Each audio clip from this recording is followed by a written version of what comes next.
Kaya pala ganito ang naging resulta ng kapalaran ko. Kasi alam ng Diyos na kaya ko. Sa edad kong to, napagod na akong magmadali. Kaya lahat ng ginagawa ko ngayon, ini-enjoy ko na lang. Siguro sa dami na rin ng aking pinagdaanan, napagtanto ko na ang buhay ay mas malawak at mas mahiwaga pa sa mga problemang dumarating sa buhay natin.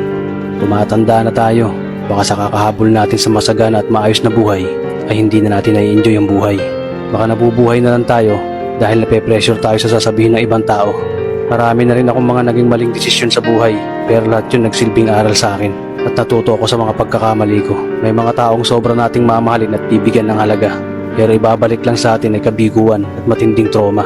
Kaya wag nating lilingunin ng mga taong tulad nila dahil mas payapa kapag hindi ka na interesadong malaman pa kung ano pang balita sa kanila. At wag mong idepende ang sarili mo sa kahit kanino. Tandaan mo, kahit sarili mong anino, iiwan ka din nito kapag madilim na ang paligid mo. Kailangan nating matutunan na huwag ikumpara ang sarili natin sa iba.